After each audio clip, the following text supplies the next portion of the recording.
Welcome back to the LCS. It's day 3 of the week for LCS playoffs. And today's series between Evil Geniuses and 100 Thieves represents the next step towards the LCS championship. But not only that, a win here also locks one of these teams as North America's first representative at Worlds. Woo! That's pretty huge. Let's go. Pretty huge, especially when you consider the fact that neither of these teams are kind of the perennial powerhouses that you expect to come out of North America and go to Worlds. EG, having never made it on our behalf of the LCS, but 100 Thieves, it's been since 2018 since we've seen them on the world stage. And especially considering the fact that these are two of the most aggressive teams in the league. That's what I want to see at Worlds, man. Yes. You know, usually the teams are spending all year long saying, we're working towards Worlds. Our only thing that matters, go to Worlds. It feels surreal for them that you are now faced with a best of 5, just 3 wins away from actually achieving the thing that you have spent all year working towards. We've just begun seeing a number of other teams from different regions start to qualify. 2 teams from EU already in. And so it will be this series today that determines the first from North America to join them. But as we talk about this matchup, I think we have to hone in on the mid lane specifically, because that's kind of been the story for both of these teams in a lot of ways all year long. For 100 Thieves, it was that switch from spring to summer with bringing Abadaga in, yes, alongside Reaper. And in fact, he had big words for Jizuke ahead of their 3rd round robin matchup in the spring or summer regular season, saying, I don't think he's a very good laner. And if he doesn't get his opportunities on Rise, he's just going to int it. He doesn't help his team win the game in a consistent way. I hope he can win a lane against me once this split. Not to be outdone, though, Jizuke fired back because after that 3rd round robin meeting, he said this: Abadaga was trash talking a bit at the start of the week, and then he benched himself to avoid humiliation. I was a bit sad about that. Yeah, so I'm gonna start with the first one because I actually disagree with a lot of things there. Same? Lucian, hello? Yeah, about Jizuke, but the one thing I do want to bring up is something that we kind of saw them working on, or something that we were a little bit concerned about, which was his champion pool. Like, can he help his team in the same way once you get him off the priority picks that he has? And spoilers, like, the answer is yes, he can.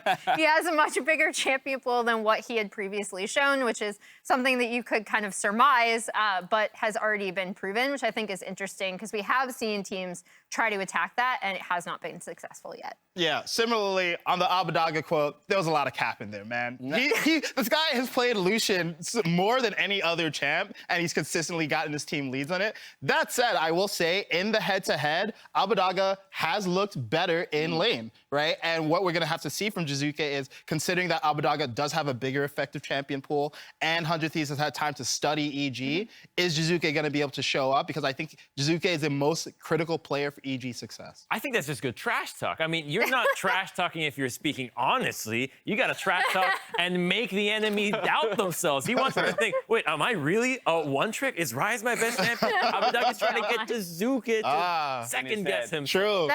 The same Next thing for level mind Jizuke. game. You got to exaggerate Okay. when you're trash talking. Otherwise, it's just not going to stick. Right, yeah, I don't think Abadaga didn't actually bench himself, but the reality is that he wasn't there in that final meeting between these 2 teams. We're heading straight into champion select between 100 Thieves and EG. Very curious to see what comes out here for both of these squads, because it's been a bit since we've seen 100 Thieves, especially considering the fact that they did play their academy lineup in that final week. And so how will they come up against an EG? We've heard rumblings behind the scenes that this is a 100 Thieves that's returned to form. But EG was the team that impressed the most at the end of the regular season. I don't buy it that 100 Thieves is back to form, because guess what? That comes from scrims. You're saying that 100 Thieves has a lot of scrim bucks right now, which does not translate to stage every single time, while EG has played. The exchange rate on scrim bucks to stage bucks is just awful. Yeah.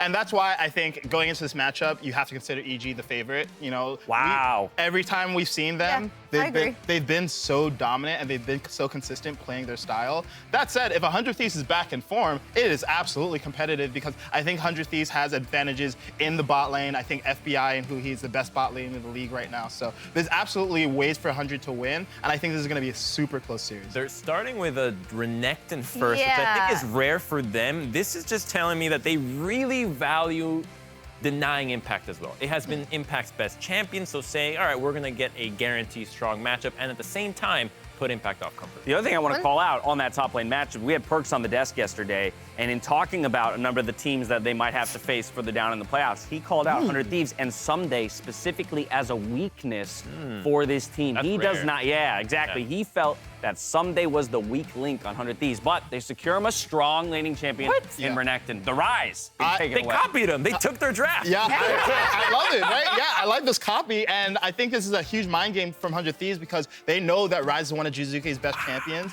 and additionally, I think it's one of the few AP champions that he's played really confidently. We have seen him play Syndra. I don't think he was particularly effective on it. We've seen him role swap it to Danny, and I think that was completely ineffective. So I like this first round of 3 picks from 100 Thieves. It gets Someday in a matchup where he's not going to get rolled, and it gets the mid lane in a situation where Jizuke has to go to one of his second-tier picks. I'm already sensing that 100 Thieves is giving too much respect to EG. This tells me that their game plan hasn't been so much about focusing on their strengths and more about denying EG at the same time. So I like what EG have thus far. If there's anybody that's going to know how to beat Rise and Renekton, it's going to be EG. I disagree because when I think EG, I think side laning. I think playing 1-3-1 late game, and I think Rise enables that so much. We've seen so many times where Jizuke has not only had good side laning in late game, but also has been able to roam top and get impact ahead, utilizing the Rise ult and TP to get back in the lane. So personally, I favor 100 Thieves draft a little bit more right now, but I agree, this is more like an EG draft played by 100 Thieves. I mean, are there no mid lane options left that can still achieve such a thing into a Rise pick? You mean like flex Cinder bot and then... Sure. And Well, then, yeah, right? yeah. You could flex they the Cinder can. bot, I think play the Lucian. It would require Danny to be, I mean, here we go, Relia.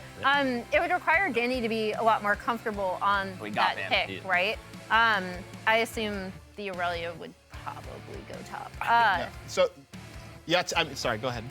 No, that's what, I'm just wondering what they're... Maybe they are flexing that Cinder. Never mind. No. Orange. Oh, Okay. They're just we're gonna playing go with our orange. playing with our hearts It's here. still flex. And you know, I think a really good call though, Emily, was the fact that the Syndra can still be flexed bot, and that unlike a lot of the drafts thus far in playoffs around the world, Ziggs is up. Yeah, I was wondering. available. I was Yeah, wondering this that is- for 100 Thieves too, because they've been shown to be a team that really likes the flexibility of Ziggs. That's even flexed it into the support position previously.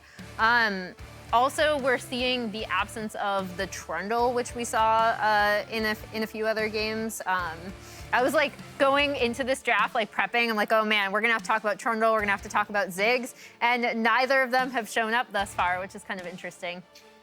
Yeah, it's a little weird that they didn't go for Ziggs. I think they might just like the flexibility. All right. Are we going Cinder bot is my question. Yeah, I mean, I hope they've done a lot of work since the last time we saw Syndra bot because, you know, frankly, Danny didn't look very comfortable on the champ. We know he's an extremely good player. He's Rookie of the Year, but we've generally associated with traditional marksman. And I think this makes a lot more sense. It rounds out the engage options for your team, gives you the AD that you're looking for to There is so much have engage damage on when EG you- now. Yeah, and now if you're a Felios and you already didn't have defensive capabilities because Thresh was gone, and even Rise to an extent, who's also immobile, this is going to be a really, really precarious position for both Abadaga and FBI to play from. I think it's gonna be tougher closer too. I hate playing against Ashe as a jungler. And Yeah. if I have a Lee Sin to deal with that's gonna be in my face because there's a Syndra teaming up with him with a hawk shot behind him. I think that EG's looking to pressure the jungle matchup and pick apart Closer and Abadaga here. I want to get some thoughts real quick on the series as a whole. I want to get you on record with some predictions with our 20 seconds remaining. Emily, who do you think takes this? I said EG 3-1, and in a different way than I was going with my 3-1 yesterday, which obviously did not pan out. But I think this is going to be a close 3-1. EG 3-2. I think they've just looked far more consistent, far more polished, and they're gonna win. EG 3-2 as well. Wow, Hey, EG's it is. across the board. We'll see if they can do it, but we're heading out to the battle arena to get ourselves into this best of 5.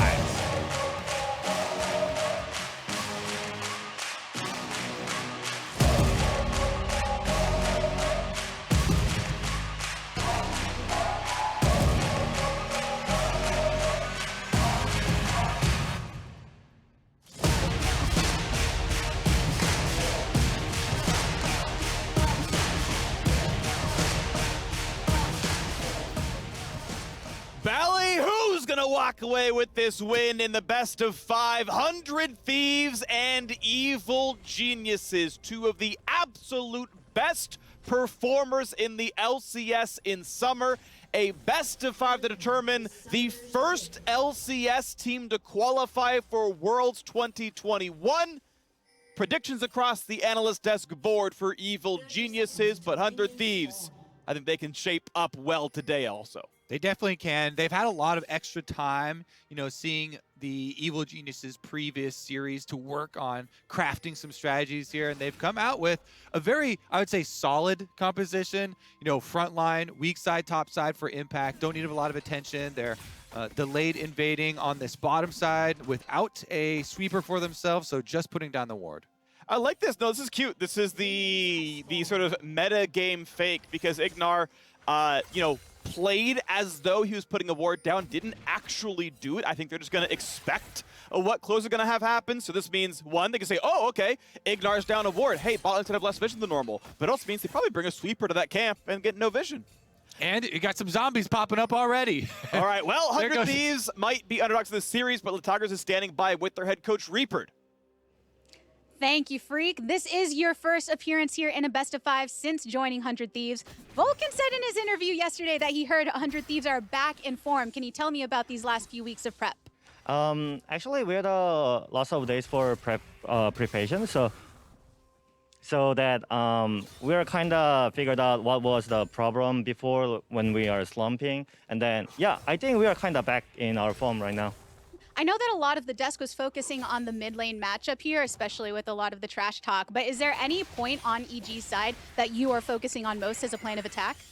Not really. I just think generally our players are better than EG players, so that, good to go. I know they're all very amped up for this matchup. Last thing, what words did you say specifically to the team before they got into the action? Good luck and have fun. Good luck, have fun, and good luck, have fun to the casters. Let's head back to y'all. Okay, so he said we figured out the problems while we were slumping, and our players are better. Good. Very succinct. Those are good omens, I guess. Yeah, if you're playing better. To be fair, we heard from Vulcan yesterday saying that from what he's heard, 100 Thieves are back.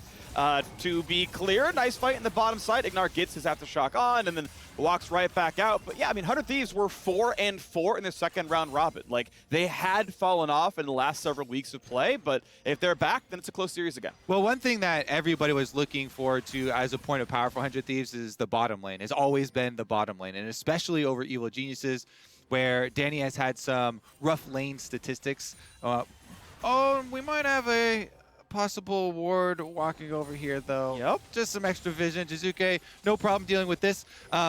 The bottom lane, though, there's so much riding on FBI and Huhi. These two have been the stars for 100 Thieves, and they are facing the Ashe Leona, which has tremendous push. Top side will be a dive here, though, as Abadag is already up there. Jizuke's has TP, but it won't matter unless he comes in now. Naka's going to be landed. He recalls, going to mana pool, then TP back in. That means they've bought enough time to keep Impact safe. They've also allowed Jizuke to get that recall off for a tier and a control ward, so now he can walk his way back down. And it does mean you're sacrificing a decent amount there for timing here for Closer, because Closer now going to have a very delayed recall already behind 2 camps, 2 contracts, who's going to come back out with the extra longsword, with his Ruby Crystal, and can clear towards through the top side of the map, where they did just use the teleport, from both mid laners, being held basically equal there and no large advantage gained by them. It's going to be minute step advantage for contracts as far as experience and a little bit of extra gold. All right, so for all of our Spanish-speaking friends, you can, of course, check out FlyQuest co-stream at twitch.tv/FlyQuest. It turns out they made playoffs after all. As now Ignar's going to get himself an anchor toss in the back, goes in for the stun FBI at half HP, but it's lower for Danny. He's ignited, and that might be the last tick to kill him. No, just barely stays alive. Teleport's coming across down the bottom lane someday on the way out, but Impact has been found. He is knocked one up into the air, but where does he even get to go? The anchor's going to find him. He is not going to get to flash to safety, and first blood for 100 Thieves. And where is it, Freak? It's the bottom lane. It is in the hands of FBI, right in the Aphelios, right where 100 Thieves need that money. Teleports being answered means it's a deeper one for Impact. There's no way out for him afterwards. Danny's basically taken out of the fight with Ignite burning down on him so low. Nothing that they can do about it on the side of Evil Geniuses. Yeah, Contracts does continue to farm, but since Closer went blue side into red quadrant there to hover the bottom side play, he's there to close the rest of the trap. They get the extra kill. First blood exactly where they want it. It's again off of FBI and Huhi. They have pushing lanes, so they move up past the minions there, get the engage onto Danny. So close to actually getting that too with the Ignite from Huhi, but as we said, because Closer heads down to finish up on the bottom side play, they also will still feed this money over into the hands of FBI. Everybody walks away from it. Yeah. They know where their scaling lies. And I want to give credit at the end of the day to Impact for saving his flash, because if he did flash the Dragon Ball, he walks into the face of Abadaga's Rise and probably still dies while being down a summoner. Yeah, he for sure knows he's dead in that scenario. 4 people surrounding him already. Yeah. But in the day, obviously First Blood looks good, and now Jizuke going to be flash-rooted. Anchor's going to come in yet again, and 100 Thieves find their second kill as Ignar is forced to flash run away, will survive under the turret, but a 2-0 start to 100 Thieves. Definitely looking better on screen right now. So Reaper not lying about it, talking about it yesterday as well, or last weekend from Vulcan. Looks like it's going to be a very deep transition with the Realm Warp into the dive. Oh my word, how do you get out of this one? Danny was flashless, no heal, and it is a 3-0 start, and 2 of those kills run FBI. It's a massacre, Freak. This game is just getting run over. 1.4K gold advantage already for 100 Thieves. Evil Geniuses need to wake up here. Contracts has been farming up a couple extra camps, and that's really all they have to say for all of these early plays from 100 Thieves. Does turn into a scuttle crab for them. You know, dragon possibilities are there, but this is what happens when you don't bring as many people to the mid lane. We saw so much importance on support roams, but support roams timed with jungle presence as well in the previous series, and we're right back out to another We're one. gonna go for more. Rev's gonna be grabbed as he's running away on the Viego. Closer will live, no kills yet, but EG own this part of the jungle. Huhi gonna find an anchor in, decent damage onto Ignar, and that's gonna be Leona dropping 4th kill on the board for 100 Thieves. 100 Thieves, they really wanted to get something back for all these plays and this reset that 100 Thieves, get. No, Evil Geniuses go for the invade on the red buff and contest, but another kill being given over. They didn't get the dragon either. It's quickly sliding out of their control. And meanwhile, you've got Rise here for Abadaga, ready to push and roam once again, clearing out all of these control wards around mid. I gotta fight for that one a little bit. Of course, Jizuke able to land the stun, is level 7, so has a bit more damage to deal overall. Yeah, not gonna mean too much. FTX gold advantage, 2,000.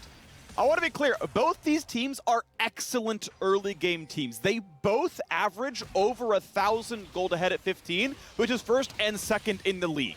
Not only are 100 Thieves above their normal score line, but they've like double negative EG's average. It's part of the problem is that in this draft, Evil Geniuses, part of the trade-off for drafting that solid, composition is that they're giving up a possible strong side, top side champion. And so Contracts hasn't been able to work off of any cross-map plays when 100 Thieves are getting bottom side kill, when 100 Thieves are getting mid lane 3v2 advantage with the extra kill.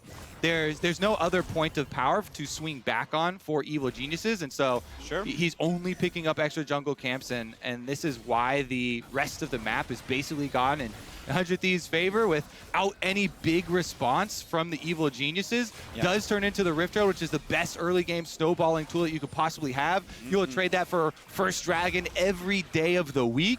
Closer's here is level 6 on the Viego. He'll pick up the eyeball on top of it. They can just snowball this early lead through some extra tower plate gold and continue to put this pressure onto Evil Geniuses before they get to scale up impact, before they get to start handing out Ornn items or get anywhere near it.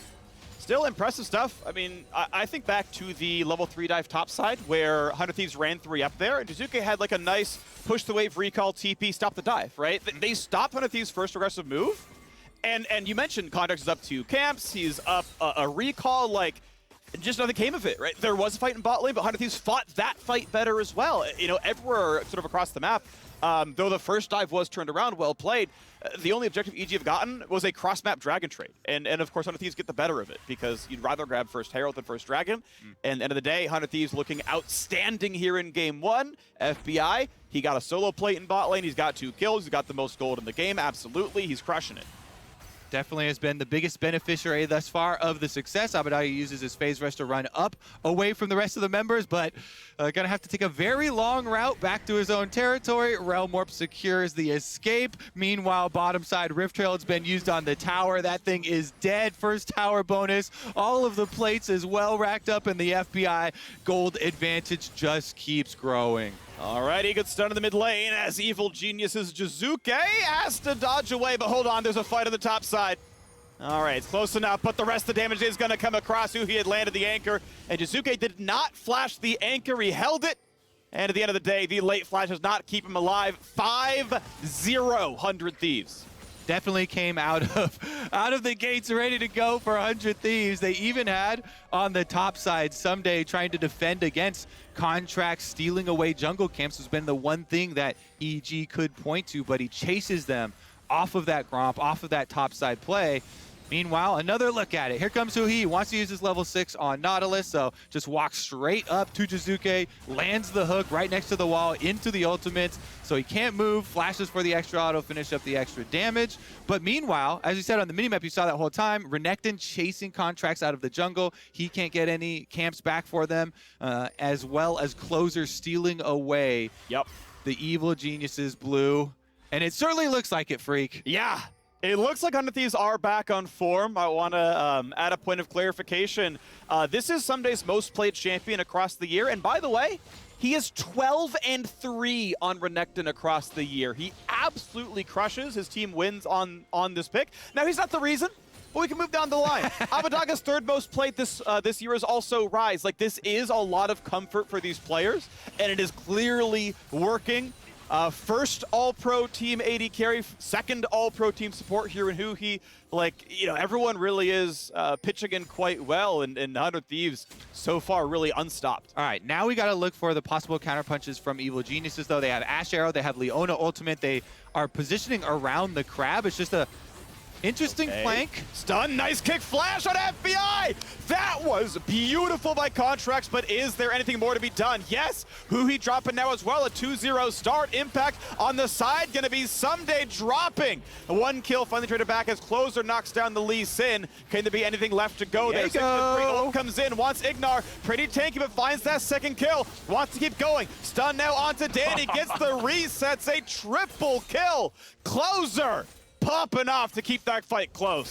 Even though in the first couple of kills, it turns into a 2v4, 100 Thieves still have Viego up. They still have a full health Rise in the hands of Abbedagge, and they're able to chase Jizuke off the top side of the map. So they basically create a 2v3 instead and are able to chase them down with that ultimate. Here's another look at it. So beautiful for the beginning for the side of Evil Geniuses. Contracts kicks them right into Jizuke, so Jizuke just blasts Aphelios off of the face of the map immediately, and then they're also winning bottom side here with the extra kill onto Someday. It's just that Jizuke is sectioned off from the rest of the team towards top side. Closer gets right back up, and he gets to steal Lee Sin's body. So very good use of the dash right there, gets in range, finish off the Leona. You immediately can EQ to stun up and set them up for another ultimate reset for yourself, and turn that right back around. Resets on Viego, deadly as always. Yeah, you can see, indeed, it did the most damage of everyone.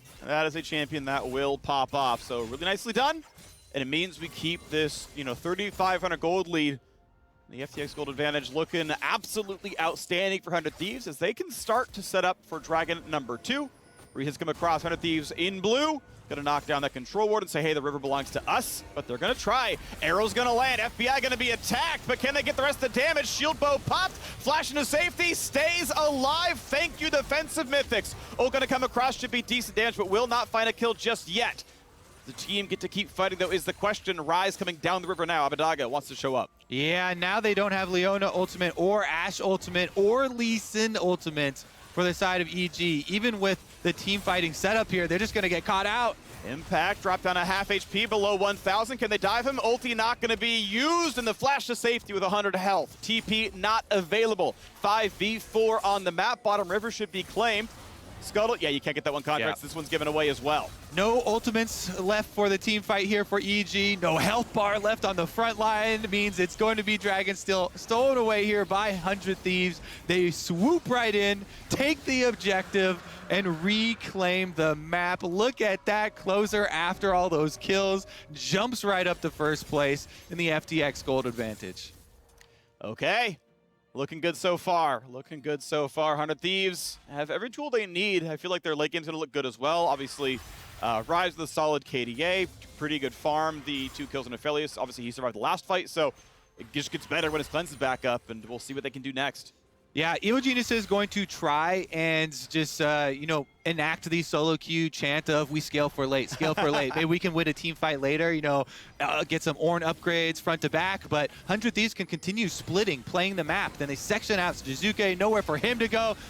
And they get the kill. I like that one, right? Remote 2 behind, make sure you cut out the other angle, and just, yeah, QEW, in we go. Mid, the counterpunch, though, decent damage out of EG, but not enough to kill the turret off. So end of the day, there's not much else done. That said, bot is being pushed in. That is going to be a little bit of damage coming through for Impact as a result, as EG would love to get some extra gold in the pockets. Luckily doesn't kill the turret if someone arrives. You can see, yeah, he's indeed going to walk back, doesn't want to get collapsed upon. Now a fight in the mid lane, though. Stun's going to land decent damage onto Danny. He is flashless, but a shield bow pops. Going to stay alive for now. And FBI, his days are numbered. The arrow's going to land, and Danny finds the snipe. Ornn back in as well. Knock up onto the Renekton, and this could be the kill. Gordringer buys it time, but not long enough. EG a 2-0 fight. And EG, what can they get after it? At least mid tower gets taken down here. Bottom tower also very low, so a lot of standing gold they have to gain here. Again, now Ornn level 11. Impact walks up, able to get the other kill guaranteed with the long range of that ultimate. Nice mid little push here from EG. 1v1 though, Jizuke likes his chances. Yeah, okay. A little bit of damage here. Obviously, Merc Treads are in. Decent amount of health for Abbedagge, but he's almost in lethal range. That Q dodge is pretty important. How about the next round of cooldowns? Control ward in, ult nearly knocks him down. Next skill shot will kill, and I don't know if he has a way out. He can get some poke, but he's going to die to an auto attack, and Jizuke finds himself a solo kill in the top lane. Really good use of his range advantage there for Jizuke. Moving up for the trade, gets his little poke out there with the extra range on his spells, never lets Abbedagge get a combo off until he knows he can commit for the ultimate, and he's got the 1v1 in the bag already. So very, very nicely played by him with the proper amount of caution to secure that kill, get the push back here for Evil Geniuses. They do end up getting the bottom tower too as well, Freak, so they're climbing right back into this game. Plenty of team fight synergies to rely on as we move forward. So many forms of engage, and you just need to group up to move around as that giant tank. And hey, you bring that gold lead down by half, and maybe EG find their way into the late game. Obviously, the Iceborne Gauntlet done. We could watch Jizuke take that 1v1.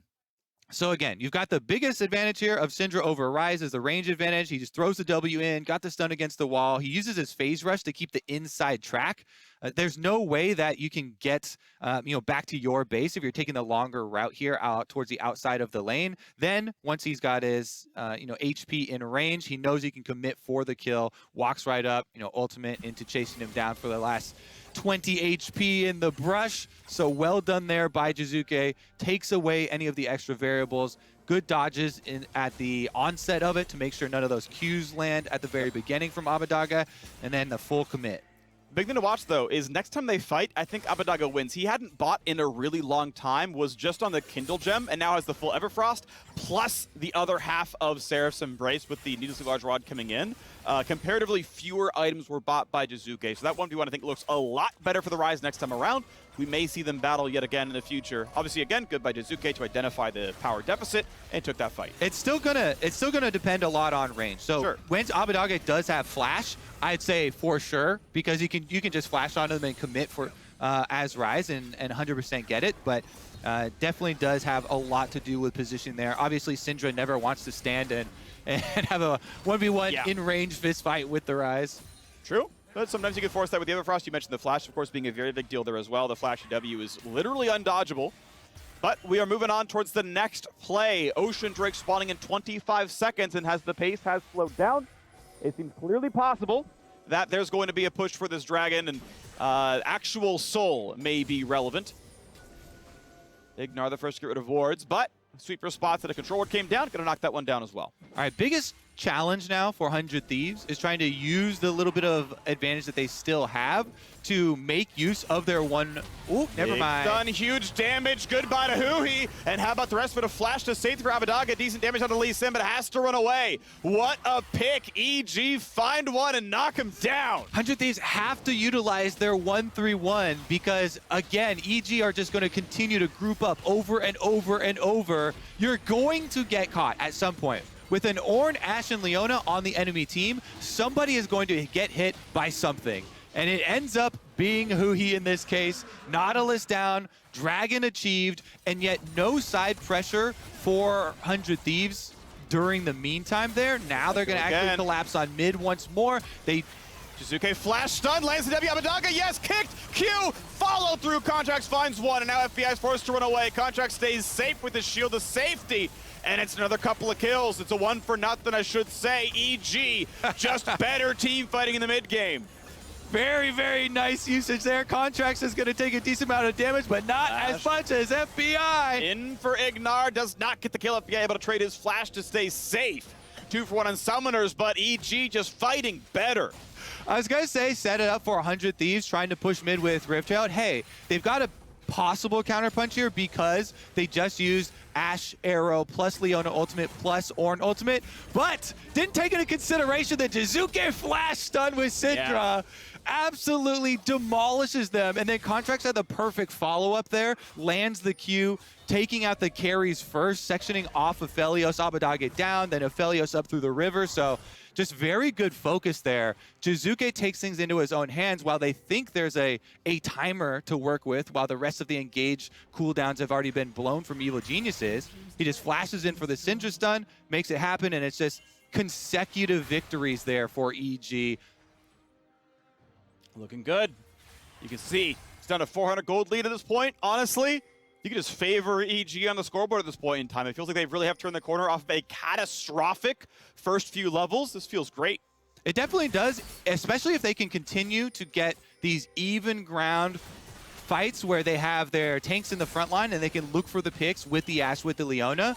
Meanwhile, what you can already see is that 100 Thieves are attempting to get their 1-3-1 online. Renekton bottom side, Abadaga already pushing here on top side to gain a little bit of momentum for themselves. That gives you 30 seconds then to move down towards mid, fish around for your Realm Warp opportunities. Syndra, you can see, is at the minions, but here goes the arrow. Oh, knock up, not gonna land. Good stun by Huhi, but how about the kill in the front line? Isn't gonna be enough damage as they're pushed back. Yul comes across, and it's a 1-for-0. It's a 2-for-0. 100 Thieves are able to win the fight. It looks a little bit clean on the Lee Sin. It walks over. Baron is alive. No enemy jungler available. While Jizuke does have teleport, it still takes a long time to channel, and you could see Ashe Arrow thrown out before teleport even started channeling, so he wasn't there. They didn't have the extra damage to follow up on their engage, and now Baron gonna force their hand once again. Impact healing up off the Honey Fruit. Realm Warp sort of pinch them off. Can they find the kill? It's only Someday knocked up. He's going to find a stun. Jizuke built a lot of space,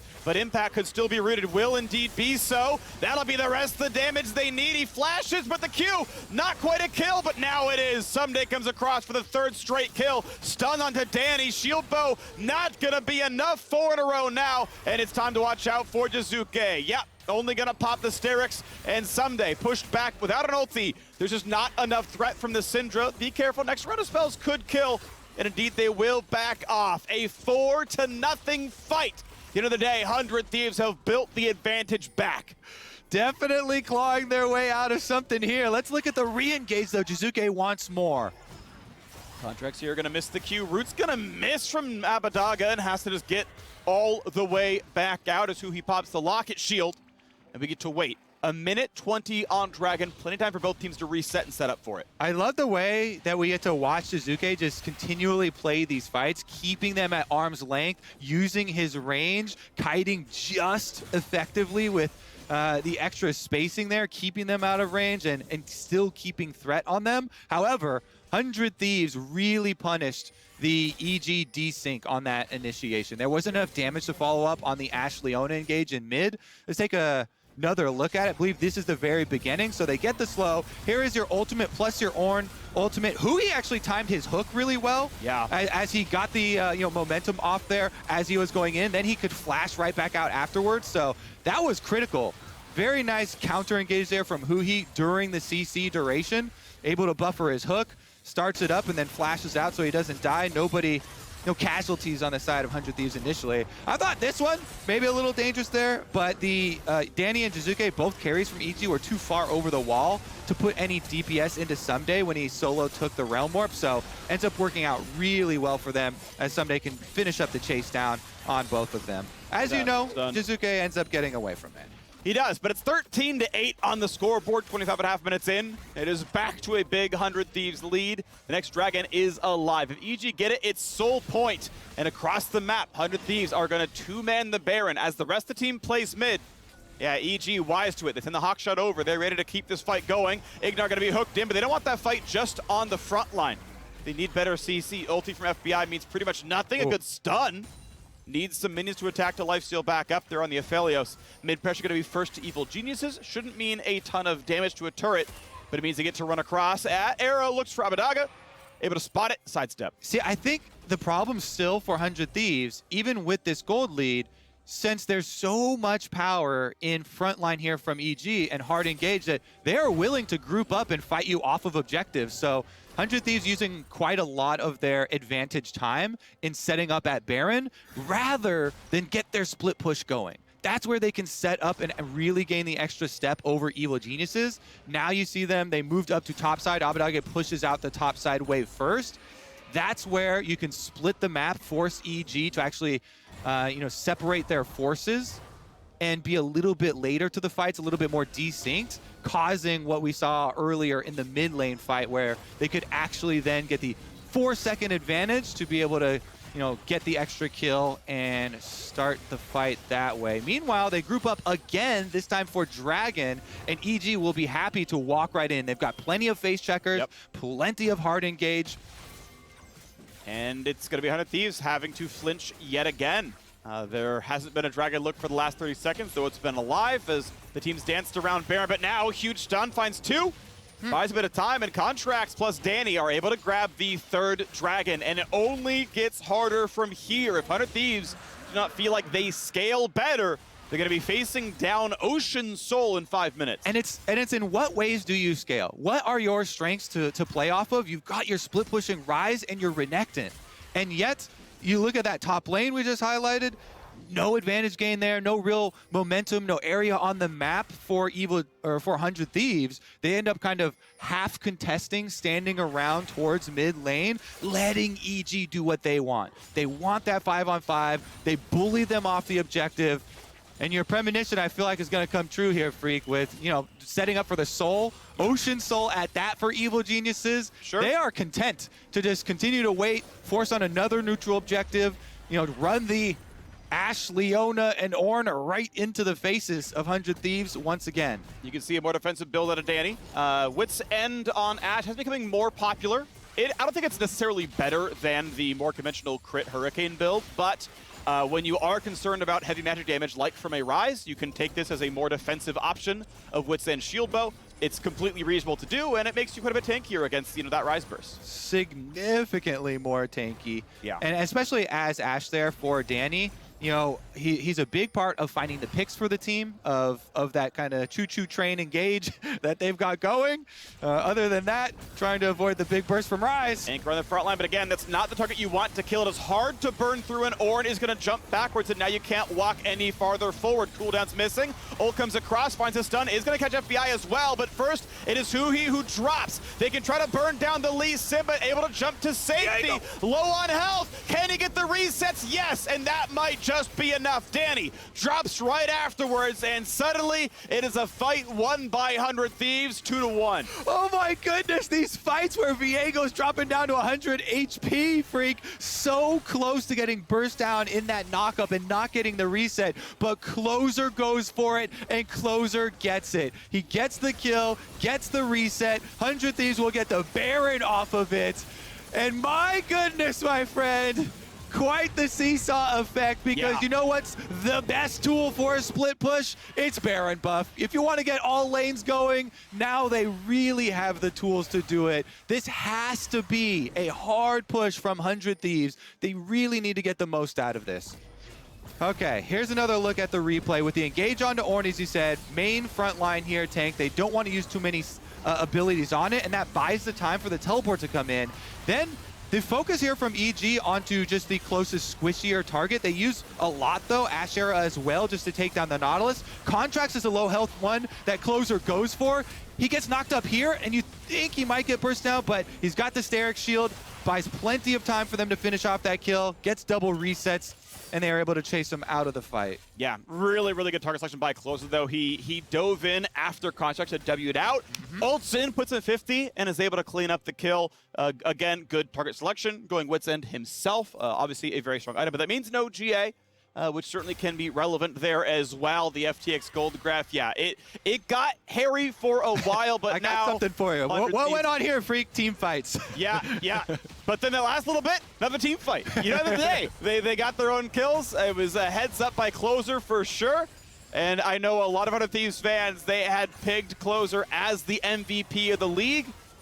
I'm not sure which way the votes are actually going. He ended up getting number 2 All-Pro behind Spica, but he is the difference maker in this game. All right, Contract's actually getting his... That's a stopwatch. That's not going to do a ton for you. Yeah, it bounces off of Impact, and he's still been solo killed. Flash over the wall to get the ulti who he wants in, and Impact can slowly waddle away. He's going to save the flash. He's going to let himself die. Closer secures the kill for good measure. There you go. Those are the advantages we speak of when we speak of 1-3-1 split push pressure, Freak. You split push, you pick off in transition the opponents. Evil Genius is falling down, both Contracts and Impact. The top side there without a lot of extra damage, but man, this is literally just going 2v1 at Abbedagge. I mean, they actually didn't even have Ornn close enough, so Contracts walk in a little bit too close to a very powerful split pusher, and then you can easily chain right there off of the Ornn. Good job by Abbedagge. Mixes up his E into the Q, no problem. He flashes the wall to make sure that they get the second one. And this is why we talk about where your strengths lie. The split push up Rise, level 16, with the triple, now quadra item power spike, with Zhonya's finished on top of the magic penetration. Yep. Abbedagge is definitely going to keep on blasting for the rest of this game, and that's just a heartbreaker for Evil Geniuses because they were so close in setting up to that breaking point to be able to force on the next dragon to get their Ocean Soul for themselves, but with that Baron as the reward for 100 Thieves, they successfully use it to get so much gold. There's now an 8.8 thousand gold advantage for 100 Thieves. And that makes the setup so much easier to further starve out Evil Geniuses. Now the transitions for this slower moving, lumbering team fight composition are actually punishing, and they actually cost you money because 100 Thieves can move in, darken your jungle with all of their extra sweepers, take out your jungle camps, and not allow you to get your dream front-to-back scenario. The Hawkshot doesn't see him. Oh, that brush isn't where they were. Sadly, there is a ward. So 100 Thieves now get spotted as they walk their way over the Red Bull Baron power play. Around 5,000 gold, 4,900 I believe it was, plus a dragon to delay that threat of soul another 5 minutes. No problem on taking the Scrub camp away and just start poaching and poaching and poaching away. I did some math recently. If you are able to fully take a quadrant on respawn, the gold and XP difference is almost like there's a fourth lane for you on the map. That it's a very large amount of resources you half take and then half get yourself. It's super significant, especially when you consider that usually the team with the large split pushing advantage will get both side lanes pushed in, and so you get probably more than a single quadrant. You get most of both of them. Hey, each one's 80% of a lane. So. Also, my little add-on question is, did you count the buff in that? No, I'm not giving intrinsic value to a red buff, but in terms of golden XP, it's 80% of a 1v0 free farmed lane is poaching a whole quadrant. But you are counting the golden experience from the buff. Yes, I am. Yeah. So A little bit longer timer on those, but still extremely valuable there. It's across like 5 minutes, like assuming you're counting for respawn timers. Just to Okay, like be okay. more clear about this. Yeah. I did a lot of math. It requires more description and more setup. Okay, sure. But The if you're- gold per minute. Yeah, gold per minute of a 5-minute time of farming a lane versus the entire 5-minute Now, time of farming a that's what I did. quadrant. Perfect. Love it. 80%. Meanwhile, this whole time you have time to talk about it, Freak, because as expected from the advantage triple lane push from 100 Thieves, your goal is to keep EG boxed into their own base here, and that's exactly what they've done. You can starve out the vision. Any wards will expire while you keep them trapped inside their own base, plus you can clear out any of the control wards, which will not expire, and keep that 4th lane of golden experience income while you wait for Baron to come right back up. It's hard for them to get actual big inhibitor damage because then the distance you have to travel for EG is close enough at their inhibitor turrets that they can still force that fight with the amount of CC they have. That's why 100 Thieves are not pushing up towards those inhibitor turrets until they draw EG out of the base. Now is the timer for Rise to push very heavily on top side while the rest of their team threatens this EG packet. Here we go. We know it's 2 minutes till the thought of an ocean. And he's on the inhibitor turret. His top inhibitor turret is under fire. Rise melts him. That'll be 300 gold given over to 100 Thieves. But now, can he get away from what could be a dive? The ulti, keep in mind, could be interrupted by an Orin ult. He can also roam down to his team. And Abbedagge gonna need to book it pretty soon. Dodges all the minions, and now it is the cross map. As they followed him into their own base, it is 100 Thieves hitting Baron Nashor. Ignar and Danny are around, and the reports have arrived in time. The 100 Thieves will flinch. They will not get any more plays, but they've still got that bot lane split push going. And the goal is achieved for 100 Thieves. All you want to do is run the slower moving teamfight comp around the map. If they're just chasing after you from objective to objective, from ward to ward, that means Rise gets to destroy the base. Inhibitor fully taken, plus Worm warps out to the bottom side of the map, pushes in bottom side, means you get to threaten the Baron again with red and white guns. Aphelios melts it. Lee Sin is around. He's going to jump into the pit. Does Contrast get the steal? They focus him. 1,200, 1,300. He is down, and it is smited. It is taken. Okay, what else is going to happen now for 100 Thieves as they took the Lee Sin? It is indeed Closer who secured it.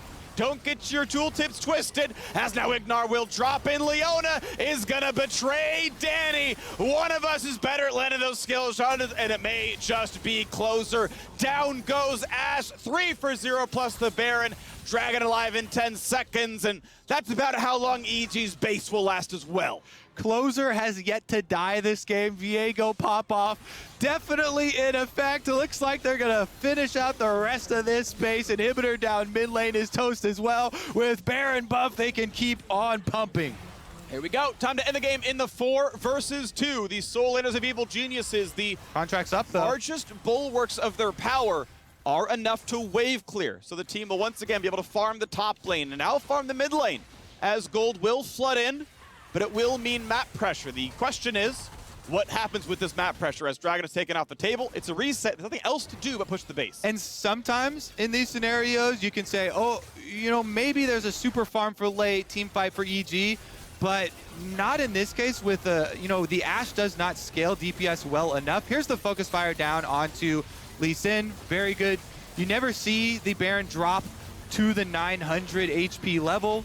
They stopped DPS on it. Contracts was waiting and waiting and waiting. He sacrifices his life waiting to try and, get that Baron steal. In the end, the chase over the top, very easy for 100 Thieves. Closer can flash for the stun, then have the E to be able to follow Danny over in his own flash, secure that kill on top of it. 7-0 for that Viego. But yeah, in these scenarios, maybe if EG had something like a Sivir and you could farm multiple super minion waves and you're going a full crit build, then you've got your hopes for super late. But since him and Jizuke are the only 2 carries on this team, and he has gone of fewer DPS here. Now he's got the Rage Knife, so you can start to get that on-hit conversion a bit. It's still not going to have the peaks to be able to deal with the output that FBI can on Aphelios with a full crit build already enacted, despite EG having the stronger front line, the tankier front line, now 100 Thieves are actually in the place with this advantage and the super minions on top side that they could even win the 5-on-5 stand-up on bottom lane. They just don't overcommit, don't tower dive. Time is working in your favor for 100 Thieves.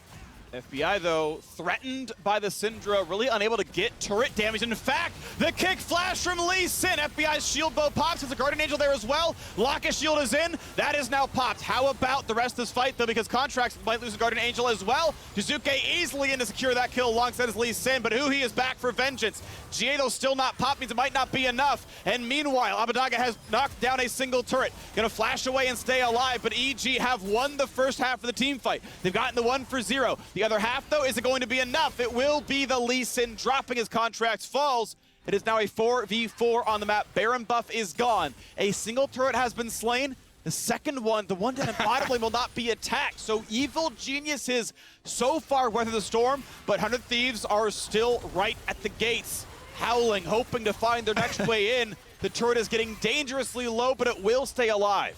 That 100 Thieves scramble, baby. They're using the split map pressure to their advantage. Abbedagge draws the attention of half the Evil Geniuses team right back up towards the Nexus with the threat he's able to apply, even though that was an amazing pick by Contracts and Jizuke onto FBI, taking down Aphelios and taking down his GA. Despite their heroic efforts, because of the pressure from Rise on top side on those Nexus turrets, the rest of EG has to pull back. They have to defend that Nexus. They do buy themselves some time, some more farming Freak of those super minion waves. However, significant damage done over and over and over again by the 100 Thieves, and they can continue to just retake on these inhibitors, push right in. This Rise is topped out, baby. Level 18, full build with the death cap in. Man, that champion hurts. Yes, he does. And you can say, hey, on the EG side, he's done scaling. No more gold or XP does anything for Abbedagge, right? If he grabs a top lane wave, he's not getting any money. But if Danny grabs a top lane wave, he's getting towards Guardian Angel. Hey, we're making up some space, we're making up some room. Obviously, it is still a huge deficit, and 100 Thieves are feeling great as they're pushing to mid. The flash ult's gonna land. Ash's days may be numbered. They dive on in, closes around, ult's gonna land, and they find that first kill. FBI gets the kill credit as they're gonna push in for a second. The entire bot lane is dead. Duo kill for the bot laner. Abbedagge finds the third, and that is gonna be it. Who he starts to fight, and his teammates are certain to end it. 100 Thieves in a back and forth fight take game one against Evil Geniuses. 100 Thieves deliver the wake-up call to the LCS. The Thieves are back, baby. I do think they could have played a bit more heavily into their split push strengths at a few points earlier in the game. Yeah. But they broke it open off of that mid lane fight to get the Baron and then took them for everything they're worth. It was really well done at the end of the day. I'm impressed by EG's ability to bounce back because his game started out like 5-0 or 6-0 or something, and then some very good team fights in a row showed that, hey, EG are able to be scrappy and pull themselves back in. But yeah, as you mentioned, the later mid game and the rest of the game was so much 100 Thieves off of some very good team fighting themselves. So well done for the first game. 100 Thieves have closed out game one and have pulled ahead in this series. When we return, we're diving into that win with the State Farm Analyst Desk. See you there.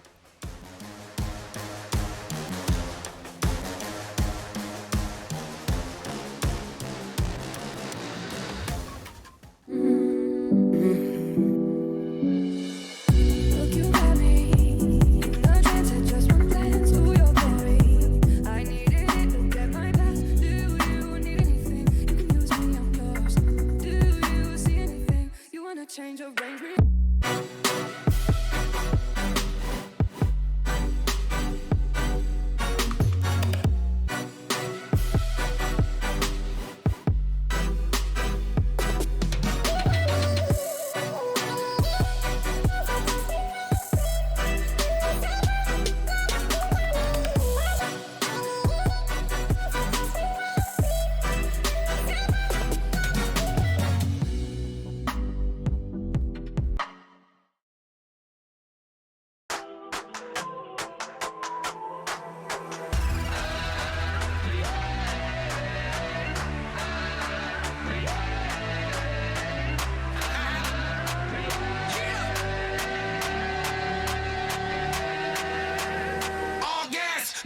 brakes, all gas, no brakes. I'ma ride this thing till the wheels fall off. Catch my drift, pop my clutch. Pedal, metal, skirt, peel off. Top peeled off, choke on my dust. I want it all, but it's never enough. I've been running the map, I'ma keep it a buck. I've been so far ahead, it ain't no catching up. All gas, no brakes, all gas, no brakes, all gas, no brakes. I'm running it. All gas, no brakes, all gas, no brakes, all gas, no brakes. I'm running. My foot on the gas and I'm pumping my brakes. Yeah, get out my way. Yeah, give me some space. Yeah, better do what I say. Life on the run, I be making these moves. Say what I wanna, can't walk in my shoes. Do what I wanna, I'm nobody's fool. Now I'm on top, hate to give you the news. If you did it, I done it. You do not run it. Your tank is on E, now let's keep it 100. You running on fumes, I'm taking no breaks. It is worth having if you gotta wait. Let's get it straight. This is my fate. My destiny calling like I got a date. I'ma be balling like I'm moving weight. Now let's even the odds so you know it's at stake.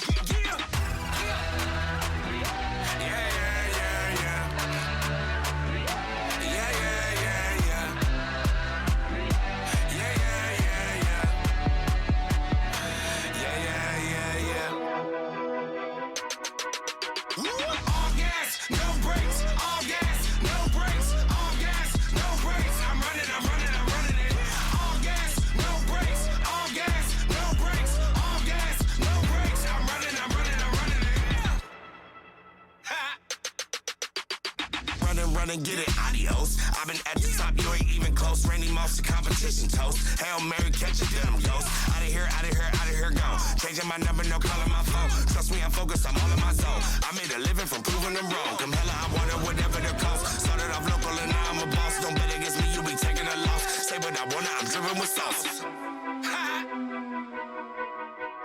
All gas, no brakes. All gas, no brakes. All gas, no brakes. I'm running it.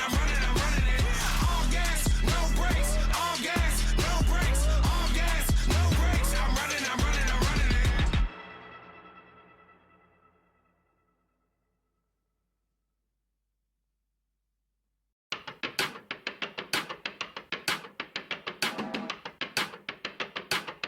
Yeah.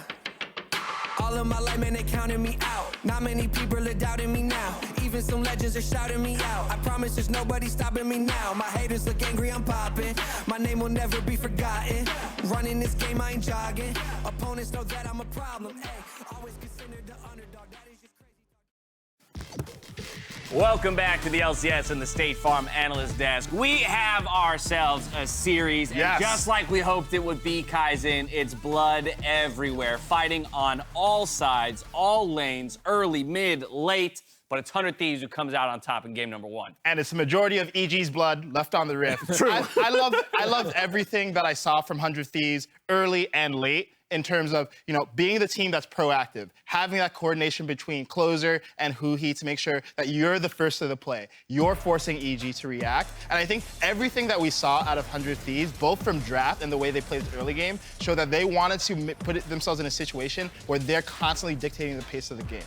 I think they really were highlighting the strength that they've got through the bot lane as well. Taking the Aphelios for FBI, knowing that, hey, the Syndra can still be flexed, but we don't care. We want to make sure that we have him on a ginormous threat. Really made sure that EG felt like they had to constantly go after FBI, yet the rest of the team was so relevant. The Rise proved to be such a powerful pick.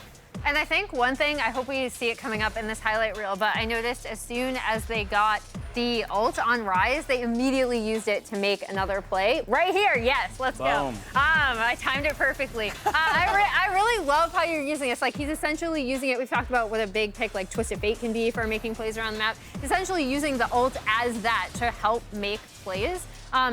When they're at their best, 100 Thieves always were this like really, really strong early game team, both from the bot lane 2v2 and then also just Closer and Abbedagge working together in tandem to affect their side lanes. I think something really interesting between the drafts too is that 100 Thieves' ease of execution was so much lower. You've got Nautilus point and click, Rise point and click, Renekton the same thing, and so while EG has to land so many skill shots to make their abilities work, the Leona, the Syndra, the Lee Sin, so there's many more opportunities for 100 Thieves to take, while EG not only has to find the place, but then execute on top of them. I mean, I think the point that I want to make is that when we talked about 100 Thieves at their best, the early game was never the problem, even when they started struggling, right? The issue was, a lot of mid-game decision-making that they had that had already been existent even in the games where they did get really, really strong early game leads and were able to close out.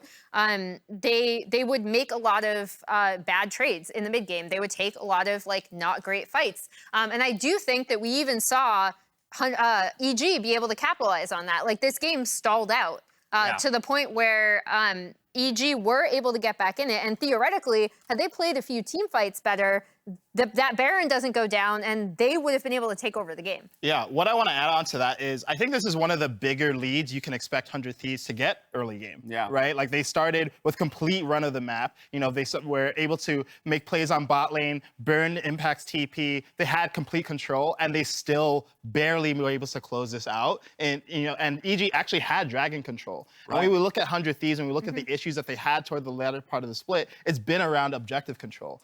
But that's what makes all of this very exciting, right? Is that 100 Thieves can show up on the day as the team that we actually probably had more questions about coming in, given that little bit of a dip in performance at the end of the regular season, to come in, get that victory. But to do it in a way and still be contested by EG, for EG to still show us those moments where we go, okay, that's the team that we know and love. That's the team that we know can take down 100 Thieves on their day.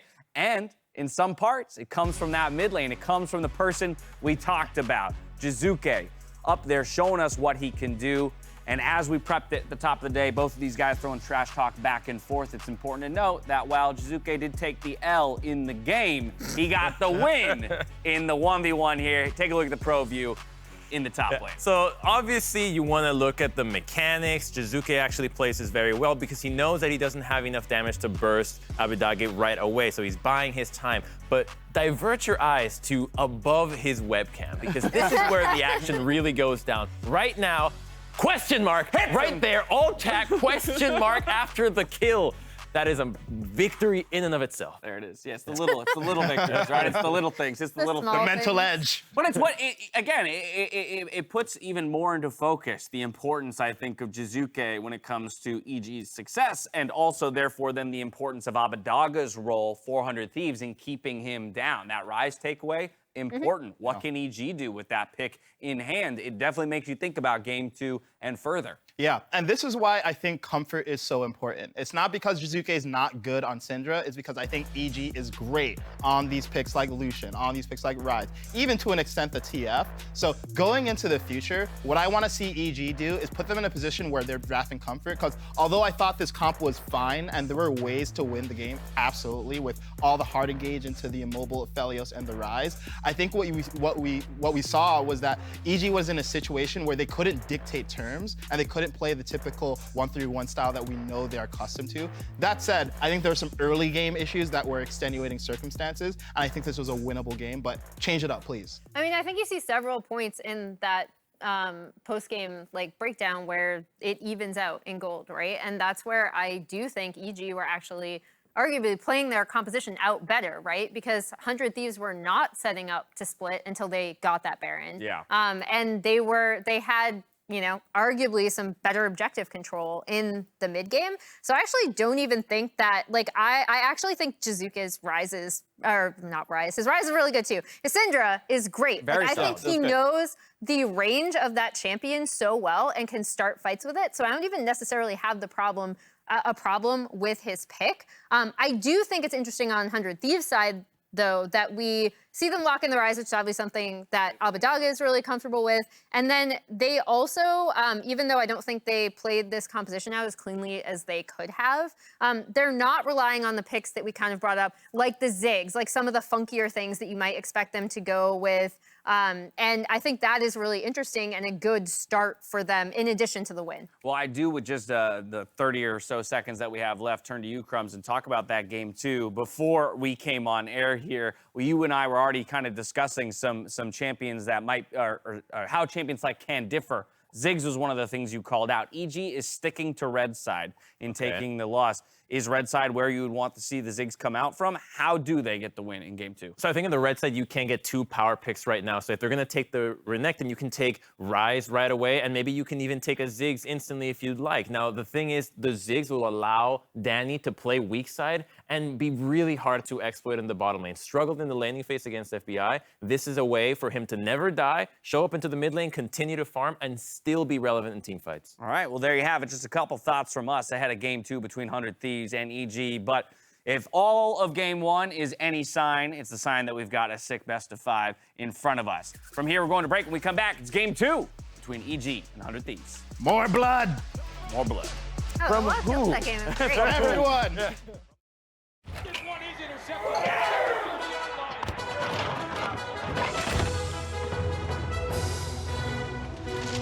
Decorative towel. There was a mess. I wiped up a mess. Yeah, you. Where is the bus? Never mind, I found it.